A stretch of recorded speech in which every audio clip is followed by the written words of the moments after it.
visi di atas puing. Saudara, saya ingin membawakan ini dan saya tahu Tuhan sedang bicara. Mungkin saat ini sebagian dari Anda sedang berada atau sedang berdiri di atas puing-puing, saudara. Sebelumnya mari kita bahas tentang tokoh yang sangat menginspirasi, visi di atas puing. Ya, kita bicara dari tokoh yang bernama Nehemia. Kita membuka dari Nehemia 2 ayat 11 sampai 20. Saudara, di sini ayat kuncinya di Nehemia 2 ayat 17b.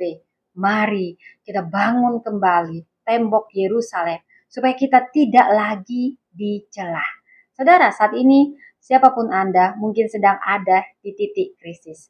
Ini bukan hanya secara fisik, tapi dalam hal spiritualitas, integritas, dan keuangan.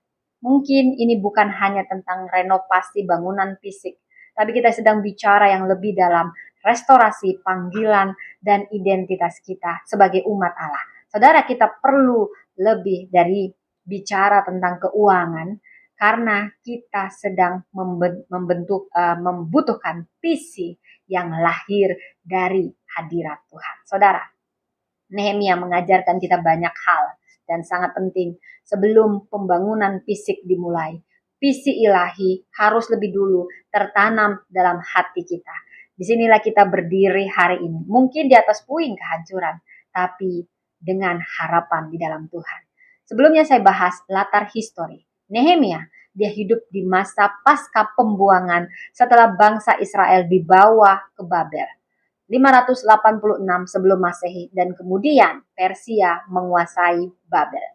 Setelah puluhan tahun di tanah asing, Tuhan mulai membangkitkan orang-orang pilihannya untuk kembali membangun Yerusalem. Saudara, Zerubabel ini kembali pertama kali untuk membangun bait Allah. Bila kita membaca kisahnya di Ezra 1-6. Ezra membawa hukum Taurat dan pembaharuan rohani, Ezra 7-10.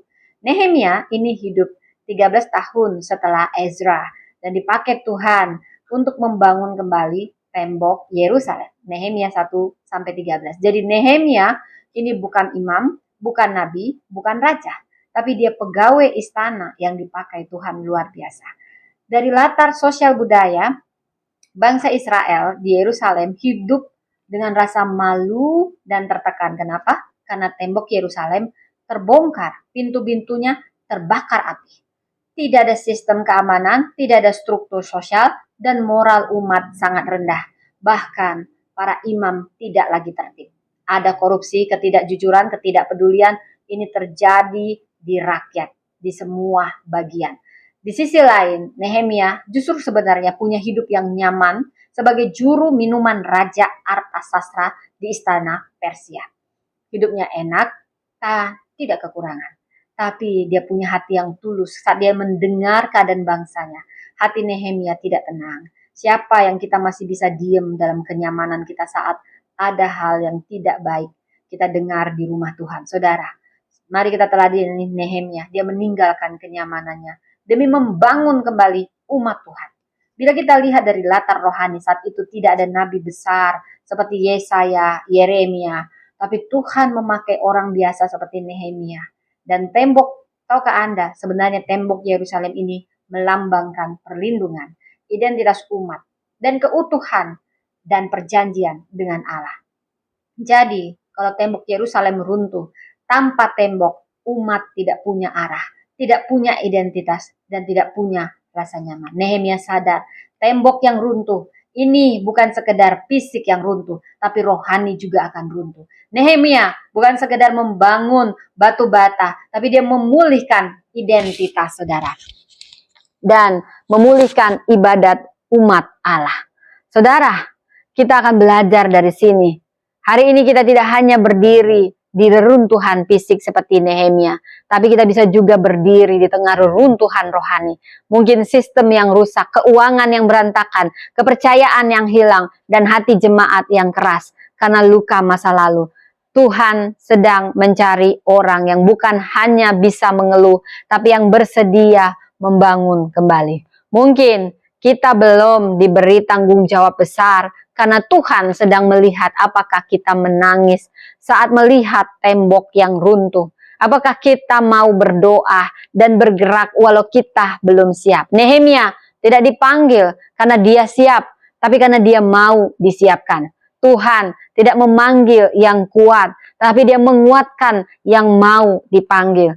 Tembok Yerusalem runtuh karena musuh, tapi tetap hancur bila umat tidak peduli. Tuhan tidak pernah mengabaikan kita. Dia sebenarnya sedang membentuk kita dalam senyap. Tuhan belum mempercayakan perkara besar, karena Tuhan sedang membentuk hati yang bisa dipercaya lebih dulu. Seperti Nehemia, kita tidak perlu jadi nabi yang kaya, tapi cukup satu hal, kita punya hati yang peduli dan mau bekerja. Saudara, kita akan belajar untuk membangun kembali. Apa kata bangun dalam bahasa Ibraninya? Nehemia 2 ayat 17.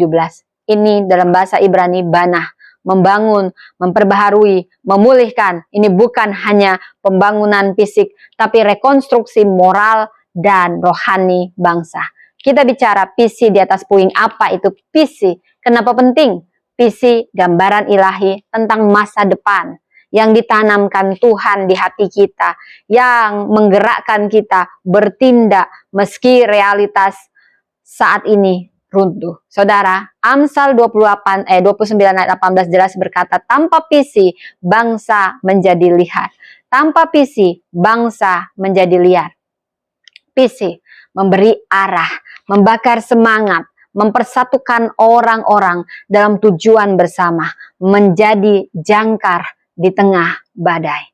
Tanpa visi, semua hanya aktivitas. Dengan visi, semua jadi gerakan. Tanpa visi, semua hanya aktivitas. Tapi dengan visi, semua jadi gerakan. Dari sini ada 3 pesan. Visi pasti lahir dari beban, bukan jabatan.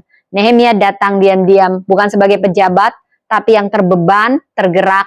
Tembok tidak dibangun dari batu, tapi juga dari air mata dan doa. Esther juga dipanggil dalam waktu seperti ini, bukan karena posisi ratu, tapi karena keberanian rohani.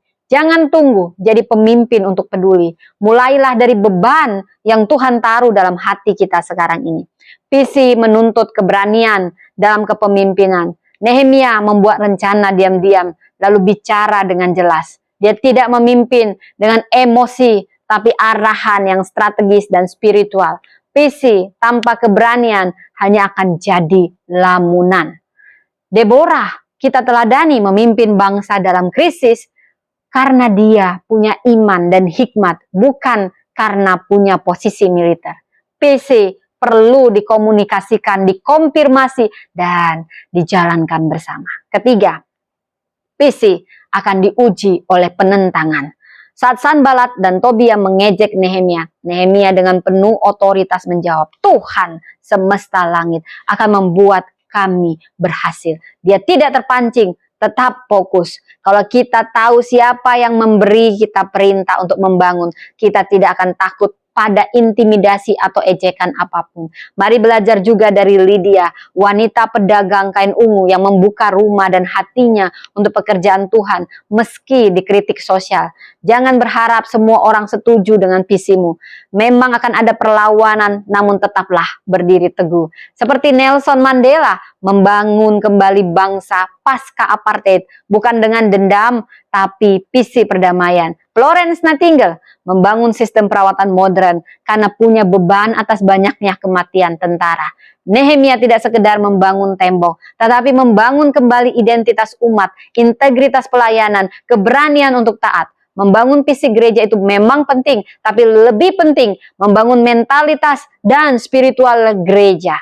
Kita semua dipanggil seperti Nehemia untuk membawa visi di atas puing. Tembok tidak dibangun dari batu, tapi juga dari air mata dan doa.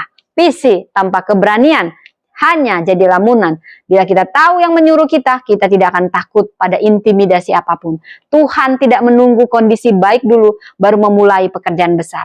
Reruntuhan bukan akhir, tapi panggilan bangkit. Orang biasa dengan beban ilahi, dia bisa memimpin perubahan besar. Bangun tembok, tapi jangan lupakan membangun hati. Saudara, Apa tembok yang sedang runtuh dalam hidupmu dan komunitasmu? Apa beban yang Tuhan taruh di hatimu?